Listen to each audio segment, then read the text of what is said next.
Então vamos lá, gente. Bom dia para vocês. Primeiramente, feliz Dia das Mulheres, para as mulheres. Como vocês perceberam, o trabalho hoje vai ser em dupla por aqui, né? E a gente está com a proposta de falar para vocês sobre esse tema também, né? Na semana passada a gente falou um pouco sobre homens para homens e hoje vamos falar para mulheres. Então, a nossa proposta hoje é olhar um pouquinho para a mulher, para a Bíblia, entender que ela é a imagem de Deus e que ela também precisa estar revestida de Cristo, tá bom? Como vocês já devem saber, março, ele vai ser um mês que a gente vai trabalhar alguns temas específicos aqui na igreja. Então, homens, mulheres, daqui a pouco vai ter casados, solteiros também. E a gente vai ficar olhando para algumas categorias, para alguns papéis da vida cristã. E a gente quer entender, biblicamente, o que Deus tem a dizer para cada um desses públicos também, né? Então, o mês de março, se você não sabia, ele está sendo separado para falar com esses públicos específicos de forma separada, tá bom? Então, a nossa proposta hoje vai ser a gente aproveitar o que a sociedade aproveita também, que é o Dia da Mulher, e a gente quer usar esse dia como uma oportunidade para a gente olhar para as Escrituras Sagradas, alguns versículos bíblicos, alguns conceitos fundamentais da Bíblia para a gente poder entender como Deus vê a mulher, tá bom? Por que eu estou falando isso para vocês? Porque a primeira coisa que a gente precisa desmistificar é que a igreja ela não deve ser um lugar de debates de assuntos públicos apenas, ou seja, assuntos sociais que estão emergindo, deve ser também. Antes de tudo, a igreja é o lugar da gente expor as Escrituras. E aí sim, mediante o que as Escrituras dizem, a gente olha para esses assuntos. Então, é uma troca de ordem apenas, tá bom? A pergunta que eu queria colocar para vocês logo no início, e vocês vão perceber que a aula hoje vai ser muito prática, né? Se a anterior precisou de vocês interagindo, essa vai precisar bem mais. E não só das mulheres, dos homens também, dos adolescentes também que estão aqui. Então, a pergunta que eu queria colocar para vocês logo de início é: por que vocês acham que a gente precisa falar sobre mulher? Será que é porque a gente não entende biologia? Será que é porque a gente não sabe diferenciar um homem de uma mulher? O que vocês me dizem para a gente começar? Tia Carmen que chegou agora. Por que a gente precisa falar de mulher?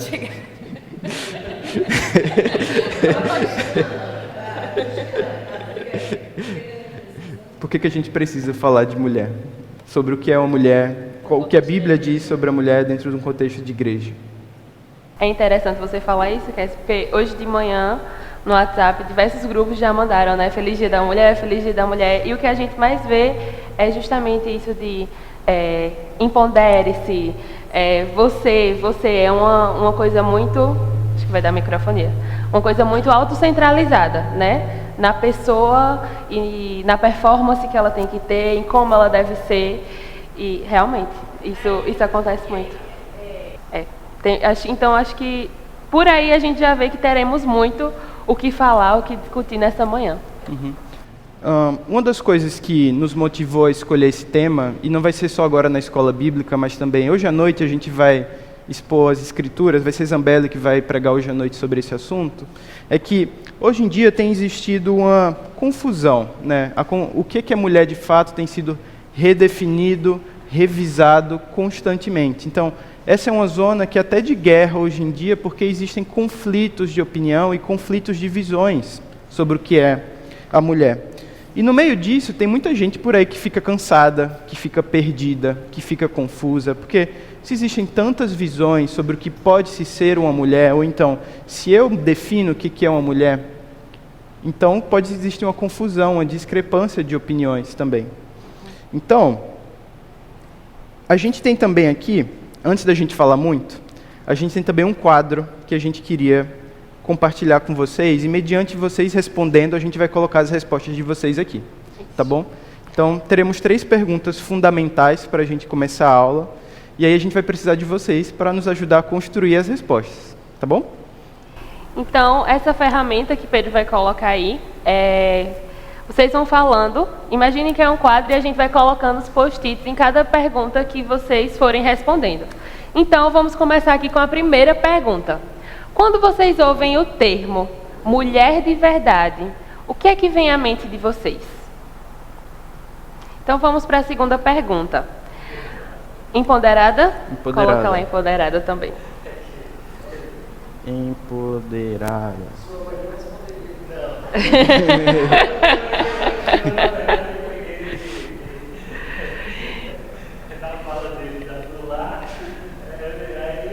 A sociedade tem esses dois extremos, né? Do lar e a empoderada, exatamente. Vamos lá.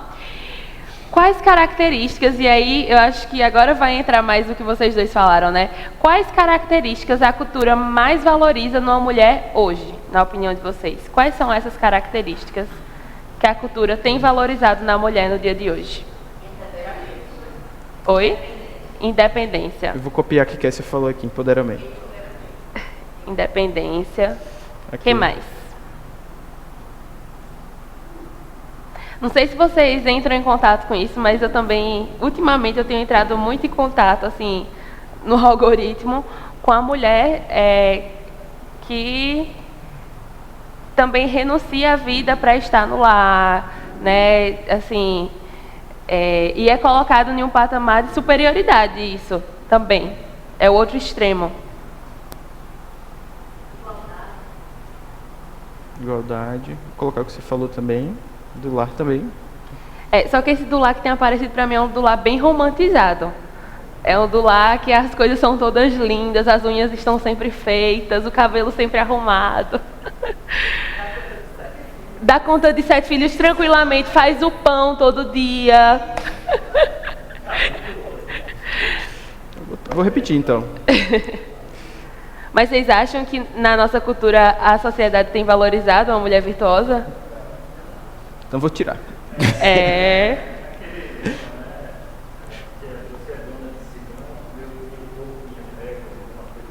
Uhum. Dona de si, Algo mais? Do que vocês acham que as características, né, que a cultura mais valoriza na mulher de hoje?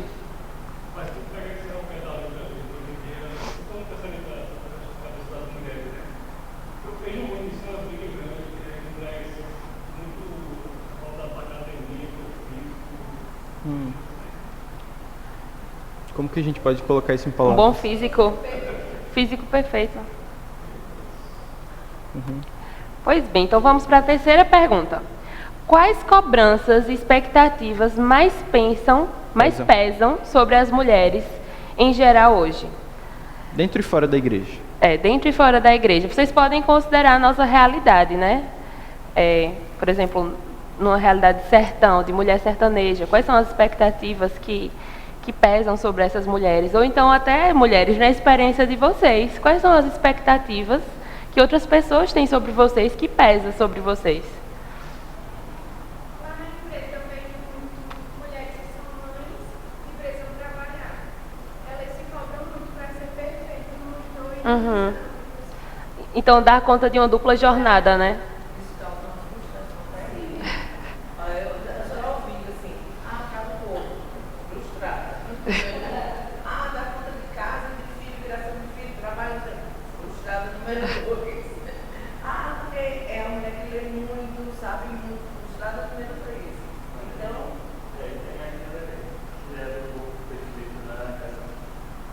Também um peso, né? Não, mas da realidade no geral. Algo mais vocês queiram colocar?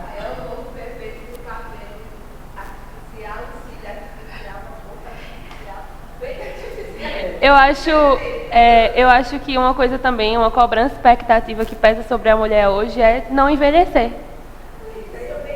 Não envelhecer, né? Quantos são os métodos que a gente vê hoje, né, de retardar esse envelhecimento? Pois bem, obrigada por participarem. E a proposta da nossa aula é a gente voltar para a palavra e deixar que ela realmente seja a voz de maior evidência sobre esse assunto, né? Nós vamos começar indo lá para o Jardim do Éden e considerar alguns pontos importantes. Pedro vai apresentar aí para a gente. Serão 3 pontos na nossa aula hoje. O primeiro deles a gente vai olhar um pouquinho qual que é a dignidade, qual que é a vocação da mulher. Depois, no ponto 2, a gente vai olhar para algumas distorções que existem como consequência da queda, lá de Gênesis 3.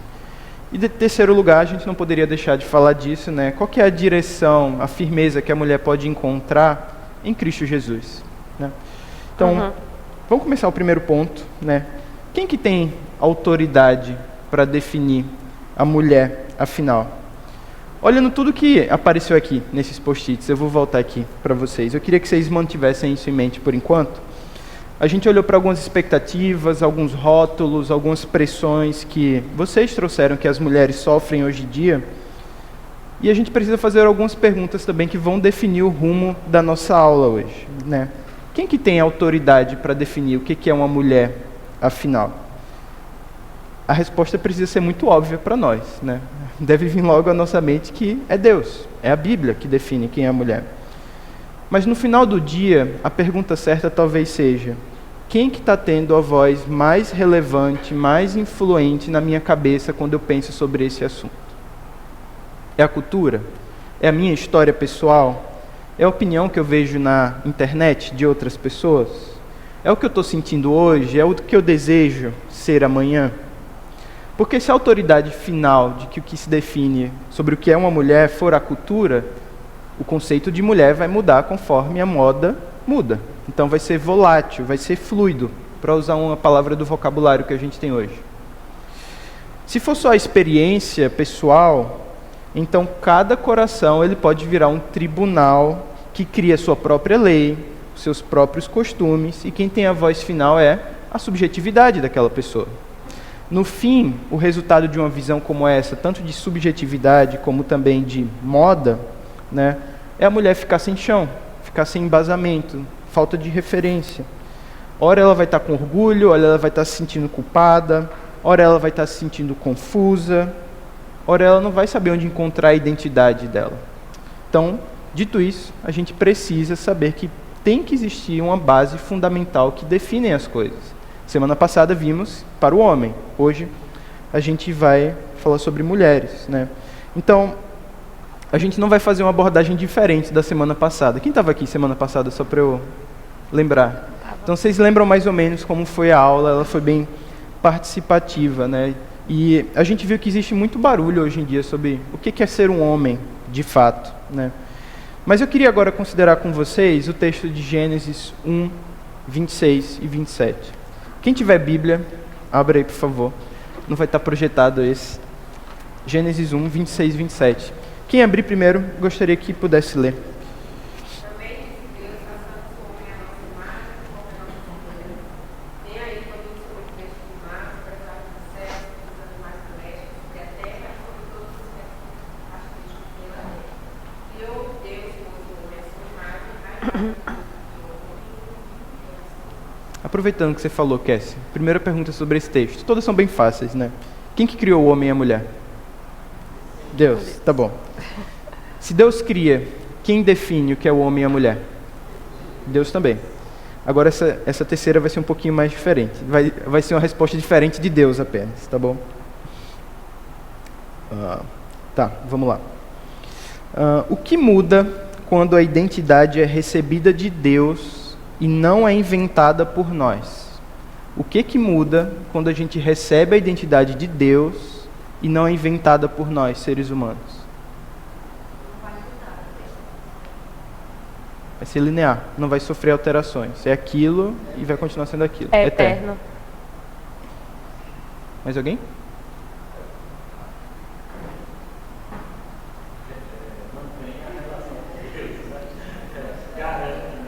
Sim.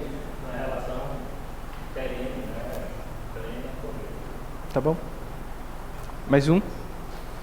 Último, dou-lhe um.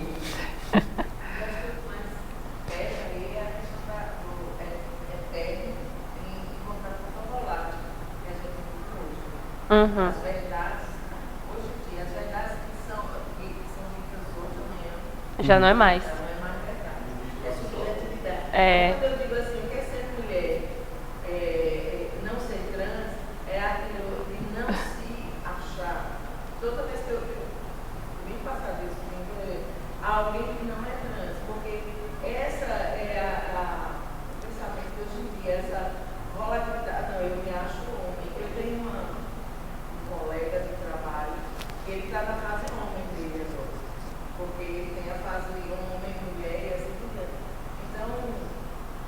a fluidez de gênero que existe hoje, Quando a né? gente se vê nessa identidade, eu sempre não é assim, não. Então eu tenho uma firmeza, a eternidade. É um ponto de referência sólido, firme. Perfeito. Então a gente pode concordar que saber que Deus define o que é um homem ou mulher muda tudo, basicamente, né? Então, se é assim que as coisas acontecem, então não somos nós que inventamos a nossa própria identidade. Isso significa que a mulher, mais especificamente, ela não precisa ficar refém do próprio desempenho dela, da aprovação dos outros, do medo de não ser o suficiente para quem ela precisa. Mas na outra mão, quando ela recebe a identidade de Deus, do Criador, ela passa a ter chão, ela passa a ter uma base sólida. Ela não precisa se provar o tempo inteiro, ela não precisa se apagar, ela não precisa caber nas expectativas das outras pessoas.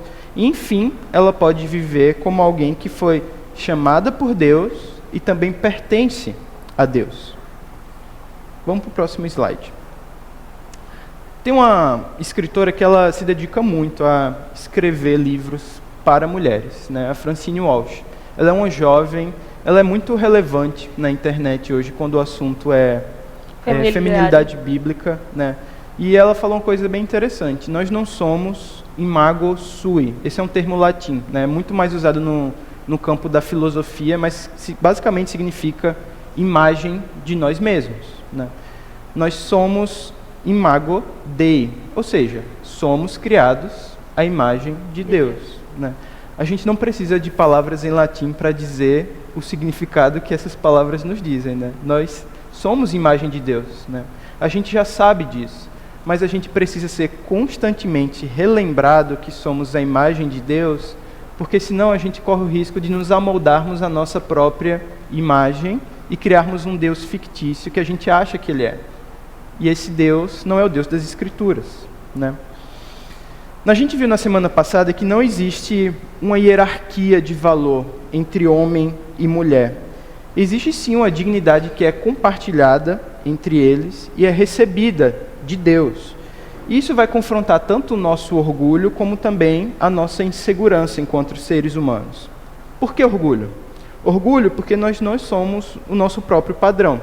A gente não define o padrão do que é um homem e que é uma mulher. Insegurança porque nós não somos também um acidente do rascunho de Deus ou um acaso de Deus. Nós somos criatura planejada, executada por Deus. E Ele define o que é bom.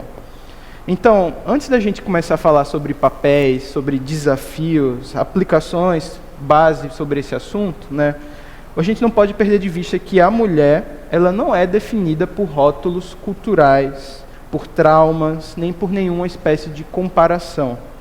Ela é definida por Deus. Eu estou repetindo isso bastante agora, porque já já a gente vai precisar usar isso no estudo de caso com vocês, tá bom?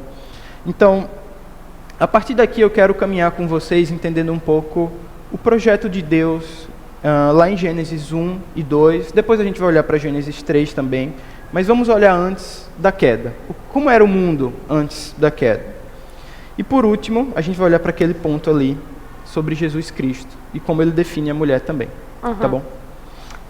Pois bem, então vamos começar falando aí, né, sobre como era a mulher antes da queda.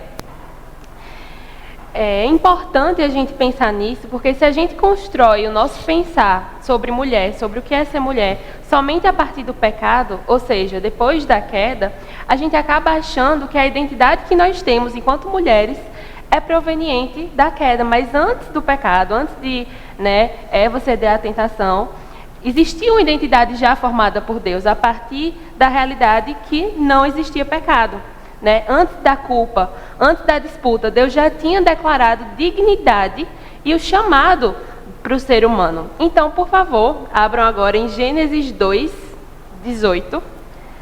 É um versículo bem conhecido.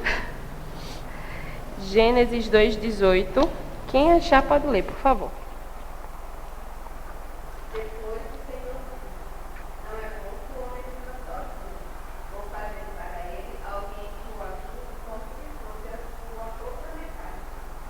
Perfeito.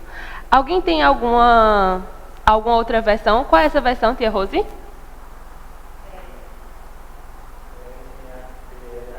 NTLH. Vamos ler na NVI também. Então o Senhor Deus declarou: não é bom que o homem esteja só. Farei para ele alguém que o auxilie e lhe corresponda. Perfeito. Alguém tem Ara? Farei uma ajudadora idônea. Perfeito. Mas, de certa forma, em todas as versões a gente vê essa palavrinha, né? Auxiliadora, ajudadora. E às vezes existe um grande mal-entendido com essa palavra, né? Quando a gente escuta auxiliadora, acho que na cultura que a gente vive hoje, chega para algumas mulheres, isso dói o ouvido. Ouvir, como assim? Eu sou auxiliadora. Mas aqui, a sensação que às vezes as pessoas têm é de que auxiliador é alguém que é assistente, que é alguém menor, secundário. Mas o termo bíblico para auxiliadora, né, que é Ezer, não carrega essa ideia de inferioridade. Pelo contrário, é uma palavra que significa socorro forte, né, um auxílio necessário. E em vários lugares das Escrituras, ela é usada para falar do próprio Deus, né? Então, como alguém que vem como auxílio para o seu povo. Ou seja, sermos auxiliadoras não é simplesmente, sou capaz, ou sou apêndice, sou uma personagem secundária. Mas sim, nós somos aliadas necessárias, né, dadas por Deus para que a missão dele possa avançar. Olha o que Agostinho de Hipona fala. Essa frase é bem legal.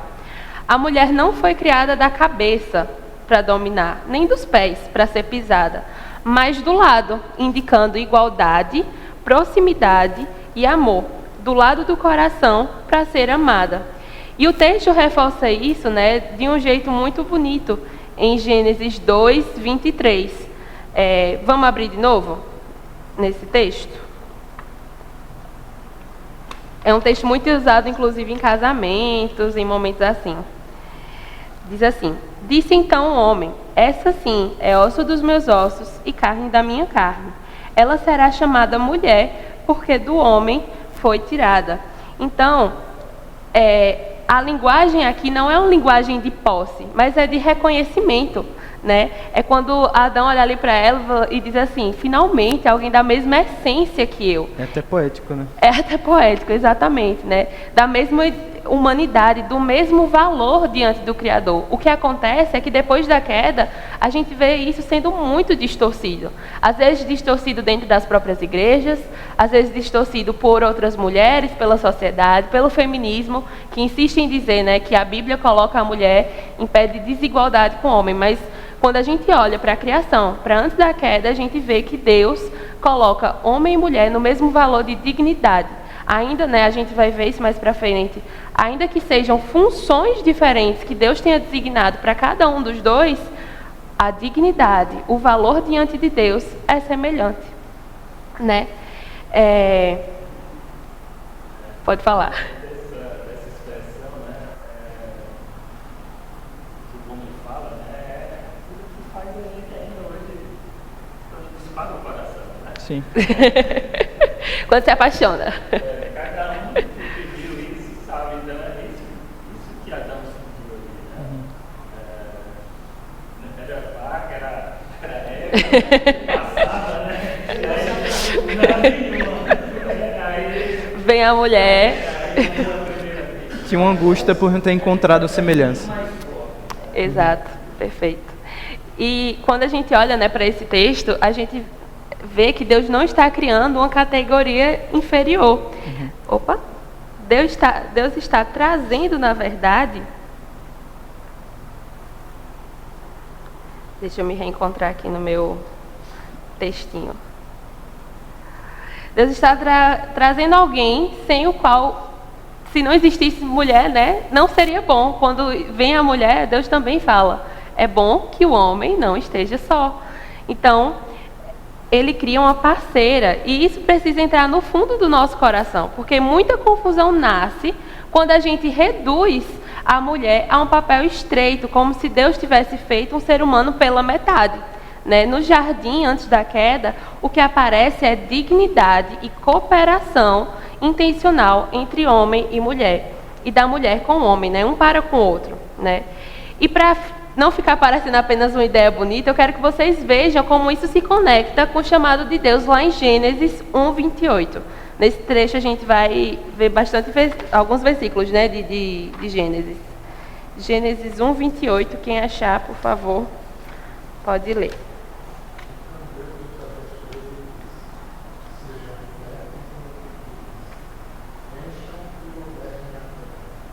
Perfeito.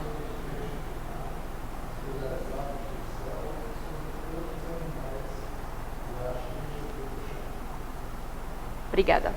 E aí a gente vê que todo esse versículo ele não está no singular. Não é um mandato que é dado só para Adão, mas é dominem, façam, é no plural.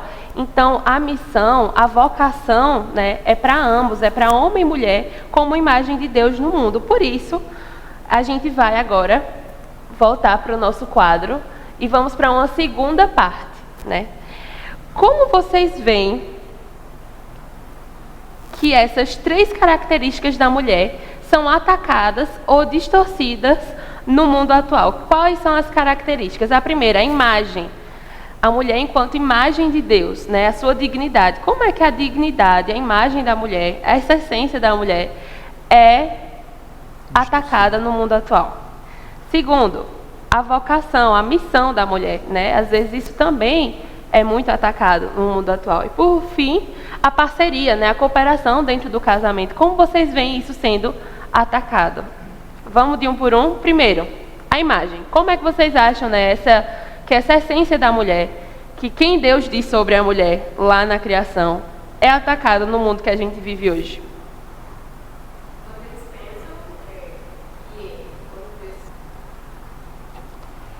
Próximo. Então vamos lá para a missão da mulher. Como vocês acham que é a vocação da mulher, né? A missão que foi dada, assim como foi dada para o homem, né? De cuidem, dominem, né?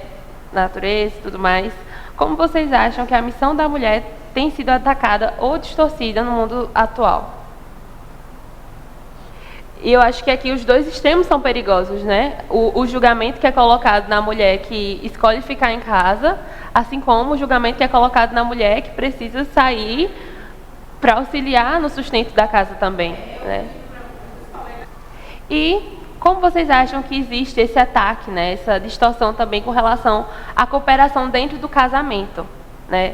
De que forma o mundo, acho que essa inclusive é uma das coisas que mais existe ataque hoje, com relação ao papel da mulher, a cooperação, né? Esse lugar que Deus fala de auxiliadora dentro do casamento, como é distorcido na perspectiva de vocês? Eu acho que esse se encaixaria até mais na parte da vocação, né?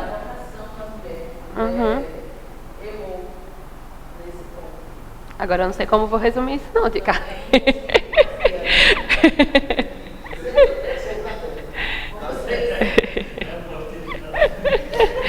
É a redação do Enem, mulher. Tem um monte aí já. Multitarefas. Perfeito, obrigada, Alô. Poliqueixosa. Poliqueixosa. Acumula muita queixa por conta do tanto de tarefas. Assim? Que também era uma visão Problemático. desajustada. Sim. Exato, exato.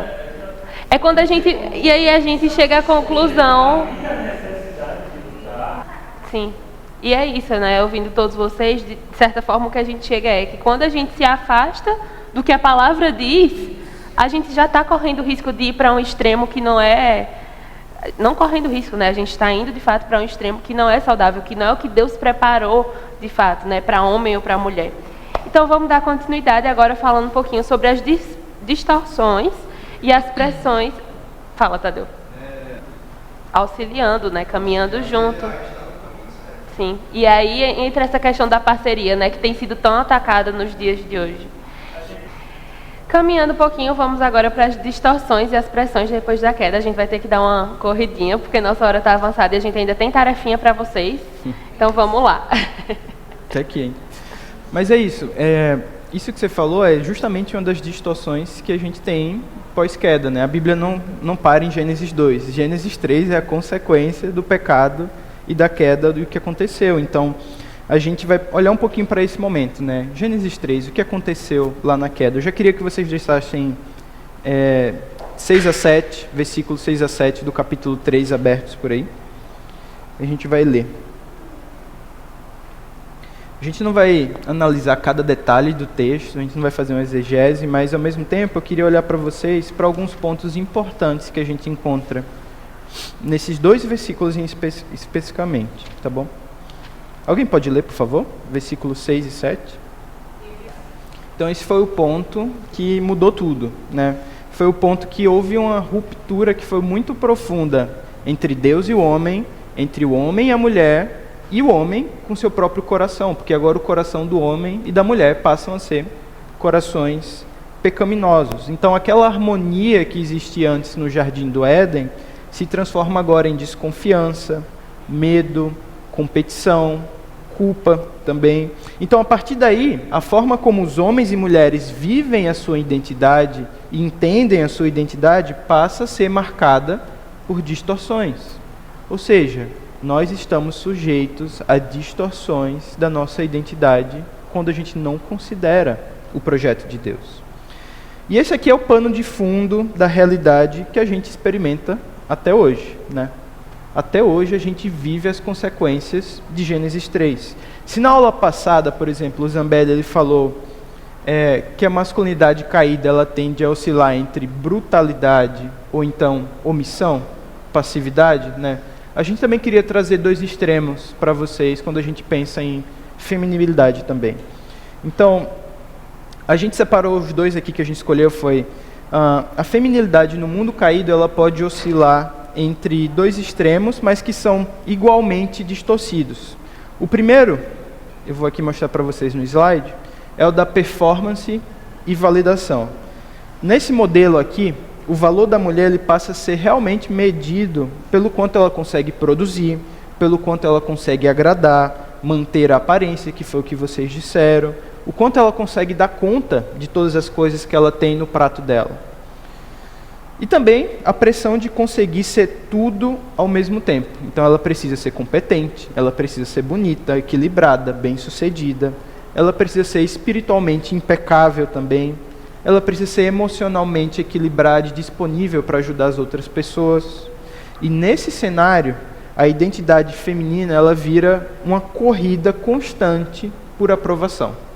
Há uma necessidade de ser aprovada. Aprovação da sociedade, da família, da igreja, das redes sociais também. Não é cumprindo uma lista de tarefas que o nosso coração vai, enfim, sossegar e vai se sentir pleno. Não é quando eu completo aquela listinha que eu tenho para fazer de coisas que estão pendentes que eu vou sentir plenitude e suficiência. Esse não é o caminho. Vocês conhecem alguém assim? Vocês conhecem alguém que precisa se satisfazer cumprindo todas essas listas para então se sentir suficiente? Levantou a mão. Carmen? Conhece, então. Existe também outro extremo, tá? Existe o extremo do apagamento, o extremo da culpa também. Aqui, a mulher ela aprende que santidade significa desaparecer, que seus dons não devem aparecer, que sua voz deve sempre ser diminuída, que qualquer desejo ou então iniciativa é um sinal ou sinônimo de orgulho. Nesse caso, a espiritualidade dessa mulher vira quase uma forma de autoanulação, onde a culpa, o silêncio, eles podem ser confundidos com alguma espécie de piedade, de amor a Deus, ou então de temor a Deus. Eu diria que não existe uma estagnação entre um ou outro aqui. Assim como o homem também não está estacionado ou na brutalidade ou então na omissão, passividade, né? Às vezes oscila, né? E essa oscilação acontece pela distância de Deus. Então, quanto maior a distância de Deus, maior a oscilação entre esses 2 extremos, sabe? Da mesma forma acontece aqui, né? Então, sim, Ricardo, eu concordo com você. Os 2 estão muito próximos e tem como a gente encontrar os 2 também. Tá? Nesse caso aqui do apagamento e da culpa, fazendo muito ou pouco, a mulher busca se esconder para que ninguém veja as suas falhas. O alvo do coração, nesse caso, está errado. Não é Deus. É o próprio umbigo dela. Quando ela deveria estar olhando para o Criador e buscando a glória de Deus, né? Então, quanto mais a gente olha para nós mesmos, também é maior a probabilidade da gente ficar perdido, oscilando entre os extremos. A escritora que eu falei para vocês, ela completa. Quando a gente transforma certos modelos humanos de mulher ideal em um padrão absoluto, eles podem virar ídolos do nosso coração, né? Esse é um alerta importante que ela fez em uma das palestras dela. Ela escreveu um livro, na verdade, chamado Ela, a Imagem Dele. É um livro muito interessante, eu acho que até algumas das mulheres aqui já conhecem esse livro. É um livro muito interessante. E ela alerta a gente sobre esse perigo, né, de a gente colocar mulheres ideais com rotinas ideais, ou então, no caso dos homens também, homens ideais como um padrão absoluto, eu tenho que ser igual a essa pessoa. Isso se torna um ídolo no coração.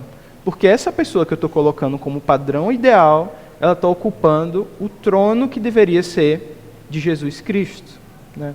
O trono que deveria pertencer somente a Ele. Às vezes, esses modelos vão ser culturais, vão ser religiosos, mas em todos os casos, a pessoa ela vai começar também a imitar um comportamento que vai parecer piedoso, que vai parecer ideal, que vai soar como alguma espécie de transformação ou piedade.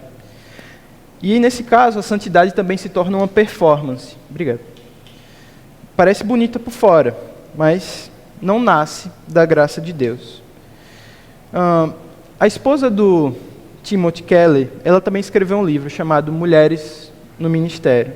E ela destaca quando fala sobre homens e mulheres dentro da igreja, dentro do contexto de igreja, né? Sempre que a gente toca nesses temas de identidade, ela diz, vocação, papéis, existem duas conversas acontecendo ao mesmo tempo que a gente não pode perder de vista. Uma delas é a conversa que a gente já conhece, é a conversa bíblica. O que a Escritura realmente ensina sobre o que é ser homem, sobre o que é ser mulher. Mas a outra conversa é das experiências, das feridas. A gente está falando de mulheres que foram feridas também, de homens que foram feridos também. Mulheres que já foram marginalizadas, silenciadas, ou até que tiveram seus dons ignorados também. Por isso, ela diz, o nosso compromisso deve ser duplo. Tanto com a palavra de Deus, sendo fiéis à palavra, e em segundo lugar, como consequência da primeira, a gente deve ser profundamente terno às pessoas. Devemos cuidar das pessoas com suas feridas, com suas particularidades, com suas histórias difíceis. A Bíblia ela não vai ignorar o pecado, nem vai romantizar a queda que acontece em Gênesis 3. Mas também ela não trata pessoas como se fossem apenas projetos superficiais. Ela lembra que Deus conhece as histórias das pessoas, as nossas pressões, as nossas dores, as nossas rotinas. E exatamente nesse mundo quebrado, ele começa uma obra de redenção no coração da mulher. Pensando nisso, eu gostaria que a gente olhasse para 2 estudos de caso. Eu estou vendo que está um pouco desequilibrado, tem mais gente aqui do que aqui, né? E a gente vai precisar dividir. Eu acho que vai. A gente pode terminar com isso. Temos mais 10 minutos ainda. Então a gente tem 2 estudos de caso aí. Um eu acho que o nome está como Mariana e o outro como Rosa. Gente, vamos lá. O que vocês vão fazer nesses grupos? Vocês vão ler esse estudo de caso. Quem foi que ficou com Mariana? Mariana, e esse aqui é Rosa. Vai ser o grupo 2, tá bom?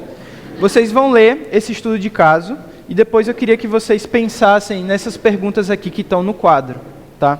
Talvez para a gente otimizar o nosso tempo, o que é que a gente pode fazer? Leiam o estudo de caso, discutam por uns 2 minutinhos e a gente já vai respondendo as perguntas juntos, discutindo, tá bom? Então vamos lá. Perfeito. Gente, queria dar mais tempo para vocês, mas aí a gente vai discutindo agora em coletivo. Combinado? Os 2 grupos já leram?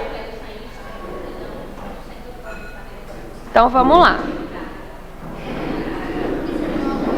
Aqui foi a história de Mariana e aqui foi a história de Rosa. E acho que vocês notaram que cada um ficou com um extremo, né?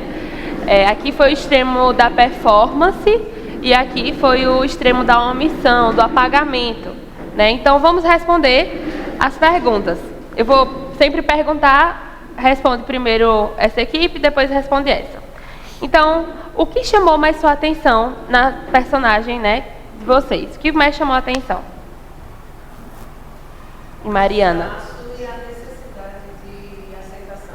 Cansaço e necessidade de aceitação. Só contextualizando para vocês a história deles. Mariana é uma mulher que ela é da igreja e ela é muito ativa na igreja, não é isso? Ela participa de diversos ministérios, está sempre cansada. E o que mais, gente? Vocês têm 2 filhos. No Instagram. Isso.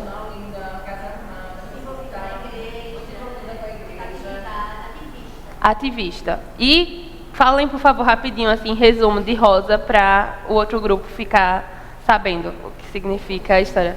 É o oposto, né? Como é? Discreta.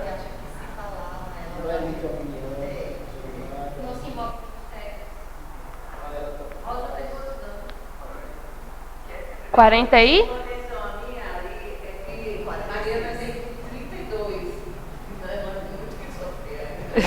Oh, tadinha de Mariana.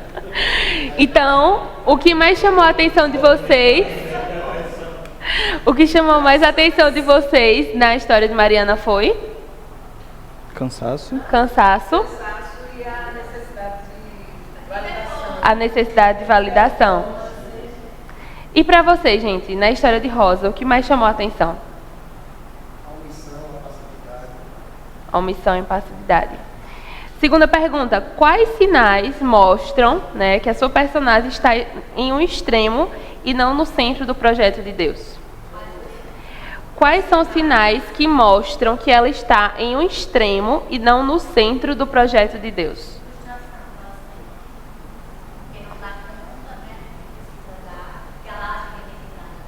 Perfeito. E vocês, o que é que mostra, né, na história de Rosa, quais são esses sinais que mostram que ela está em um extremo e não no centro do projeto de Deus?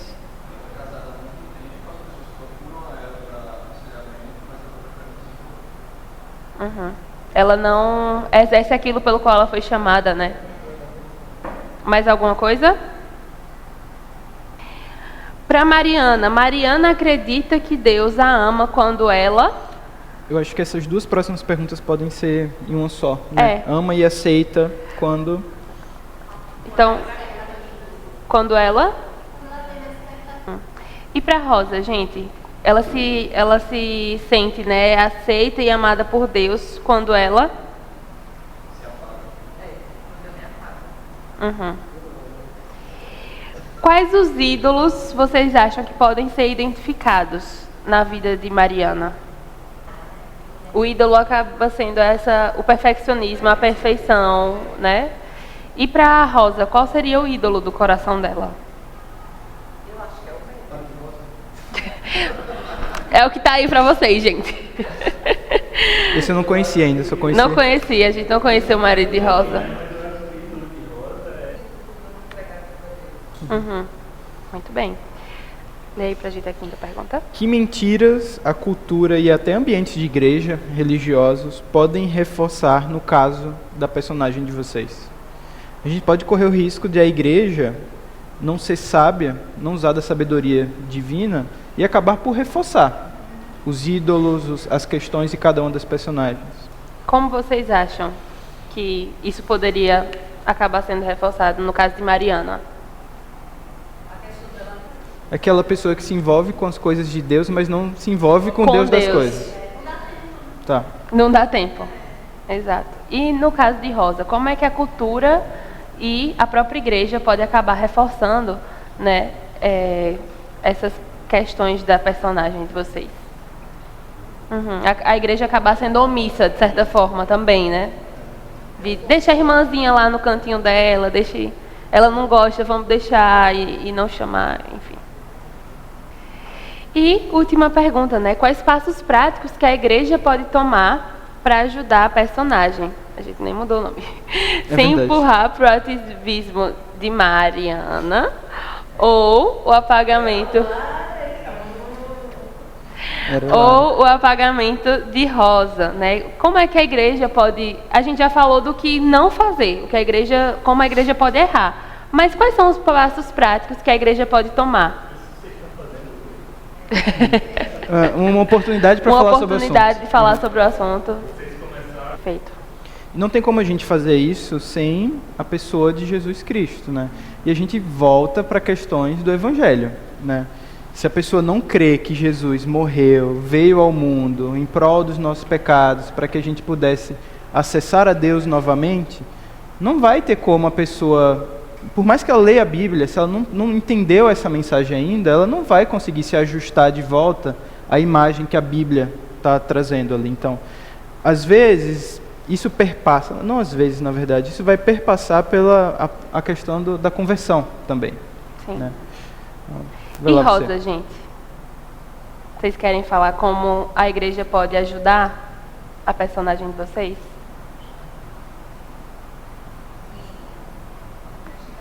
Eu acho que discipulado.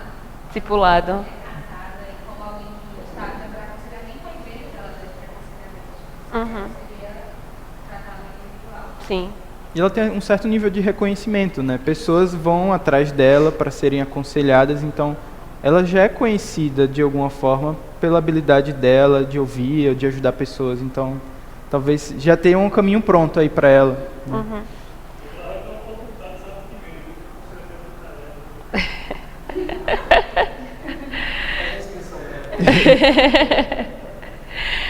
Gente, e já caminhando, primeiro, né, obrigada, vocês foram muito bem, obrigada por participarem nos estudos de casa. E já chegando no nosso final, como o Pedro falou, não tem como a gente chegar numa resolução, não tem como a gente chegar em algo concreto e que realmente faça sentido diante, né, de Deus, sem Cristo, né? A imagem da mulher existiu a queda, a imagem já foi distorcida. O que é que redime essa imagem? O próprio Cristo, né? Então a gente vai ler, já para finalizar, Colossenses 3, do 12 ao 14. Abram aí em suas Bíblias. Olha só, já ia passando da parte principal do amor. Mas vejam como Paulo fala, né? Como ele começa esse trecho. Portanto, como povo escolhido de Deus, santo e amado. Ele não começa falando, né, para o povo de Colossos, façam isso ou façam aquilo. Mas ele começa falando da identidade. E às vezes a gente inverte muito isso, né? Nós mulheres, homens também estão susceptíveis a isso. Antes a gente pauta a nossa identidade, né, no que a gente faz, de como a gente age, seja sendo performática ou sendo omissa, do que em quem nós somos em Cristo, né? Então, Paulo vai falar aqui como eleitos e santos e amados. A santidade cristã, ela não nasce da ansiedade de ficar provando o valor próprio, né? A santidade, ela nasce da identidade recebida por Deus, ou seja, como a gente acabou de ler, eleitas, santas e amadas. Quando Paulo diz, né, ao seguir no versículo 13, revestivos, ele está dizendo, já que vocês pertencem a Cristo, né, vistam essas roupas de Cristo. E o que são essas roupas? Ele continua falando no texto. Compaixão, bondade, humildade, mansidão, longanimidade, suportem-se, perdoem-se. E acima de tudo, como diz no versículo 14, o amor, que é o vínculo da perfeição. Né? Ele não entrega... A gente pegou esse versículo, gente, mas assim, a Bíblia tem diversos versículos que está falando quem nós somos em Cristo, né? E assim, é importante a gente parar e pensar na identidade e não no que fazer, porque a gente só vai fazer algo bom se a gente tem a identidade. Primeiro, a gente precisa ter a nossa identidade pautada em Cristo, e aí sim, a gente vai conseguir ser paciente, a gente vai conseguir ser longânima, a gente vai conseguir ser quem Deus quer que sejamos, né? Então, Paulo, ele não está entregando aqui um estereótipo de mulher ideal, nem um manual de performance religiosa. Ele entrega um caminho de formação do caráter. Isso vale para a mulher e para o homem, né? Mas hoje a gente está aplicando especialmente para as mulheres. Então, em outras palavras, a mulher bíblica não é uma lista de aparência, né? É uma mulher que vive uma vida sendo revestida de Cristo, por dentro e por fora, né? Então, que peso isso tira das nossas costas enquanto mulheres, né? De entender que nós somos amadas e eleitas não pelo que a gente faz, mas pelo que Cristo já fez, né?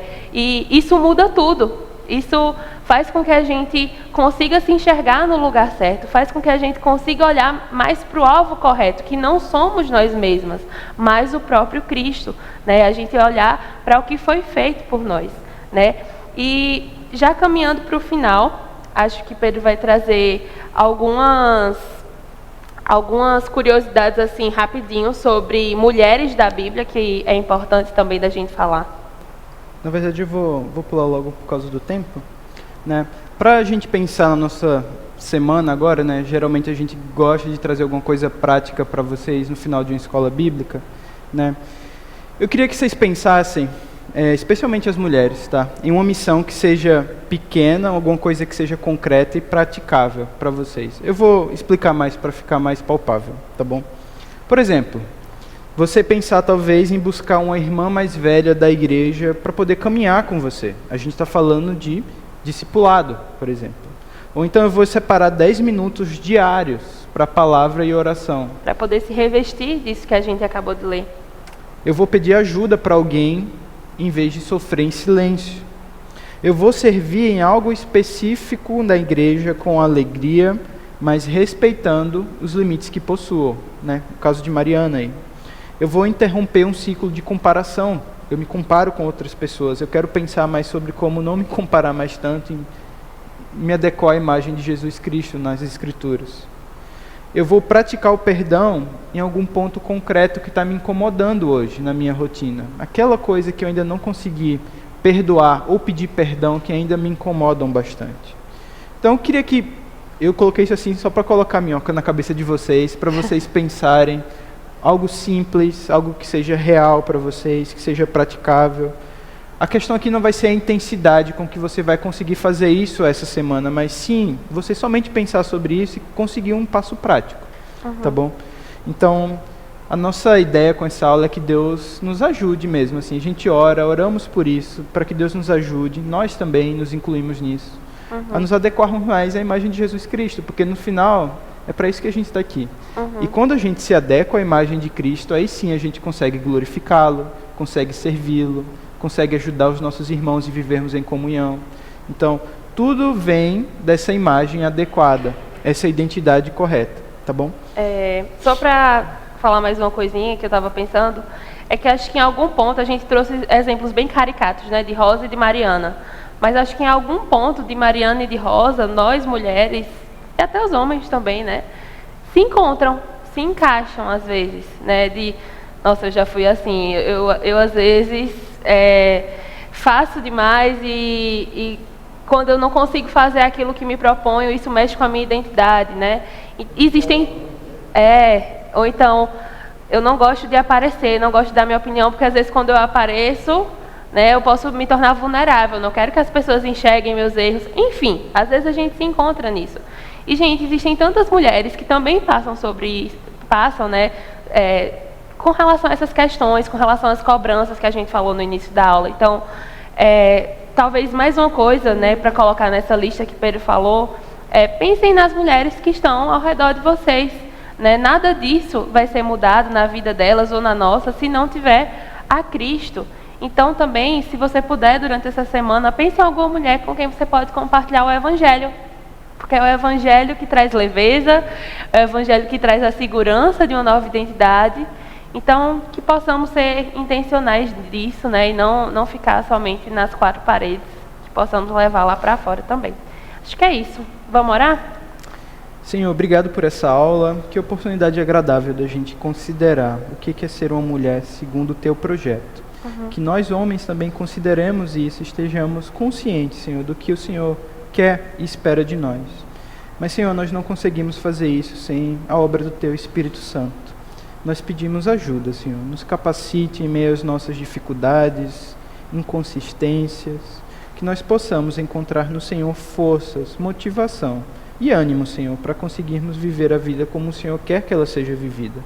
Nos ajude a adequar a nossa imagem cada vez mais, Senhor, aquilo que está escrito nesse texto que é tão especial para nós. Em nome de Jesus eu oro. Amém. Amém. Até mais tarde.